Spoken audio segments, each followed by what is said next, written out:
নমস্কার বন্ধুরা, আজকে মেনু চ্যানেলে আপনাদের স্বাগত জানাই। আপনাদের জন্য নিয়ে এসেছি মুসুর ডালের পাতুরি।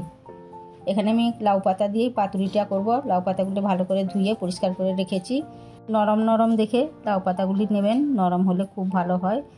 মুসুর ডালগুলো আমি আধ ঘন্টা ভিজিয়ে রেখেছিলাম, এবার আমি শিলে বেটে নিচ্ছি। এর সঙ্গে আমি আরও কিছু বেটে নেব। 2 কাঁচা লঙ্কা, 2 কোয়া রসুন আর একটা বড় পেঁয়াজ। এটা নিচ্ছি 4টা পাতুরির জন্য।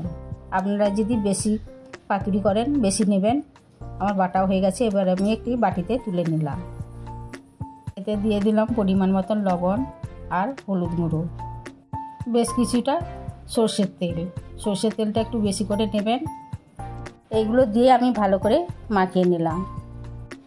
সসপ্যানে একটু জল আর লবণ দিয়ে হাত ডুবানোর মতন গরম জল করে আমি পাতাগুলোকে একটু নরম করে নিলাম। বেশিক্ষণ দেবেন না, এরকম করলে পাতাগুলো মোড়ার সময় ভেঙে যাবে না।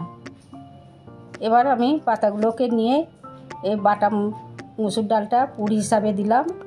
আর এই বাটা মুসুর ডালটা আবার প্রত্যেকটা ভাঁজে ভাঁজে আমি মাখিয়ে নিলাম, কারণ পাতাটা খেতেও ভালো লাগবে, খুব সুস্বাদু হবে। দেখুন এইভাবে প্রত্যেকটা ভাঁজে আমি মাখিয়ে নিচ্ছি। পুরনো বন্ধুদের জন্য রইল ভালোবাসা, আর নতুন বন্ধুদের জন্য রইল সাবস্ক্রাইব করার অনুরোধ। এইভাবে আমি সবগুলোই মুড়ে নিলাম। সব দিন মুসুর ডাল না খেতে ভালো লাগলে এইভাবে খাবেন, ডালের প্রোটিন ও পাতার আয়রনও পাবেন। এবার চলে গেলাম কড়াইতে তেল দিয়েছিলাম। তেলটা গরম হইতে আমি এই পাতুরিগুলো বসিয়ে দিলাম। এটি আমি সরষের তেলে ভাজছি। সরষের তেলে ভাজবেন, টেস্টিও ভালো হয় আর সুগন্ধটাও সুন্দর আসে।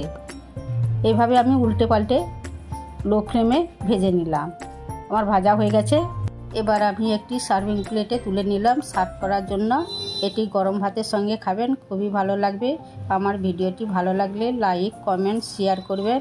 সুস্থ থাকুন, ভালো থাকুন। দেখা হচ্ছে পরের ভিডিওতে।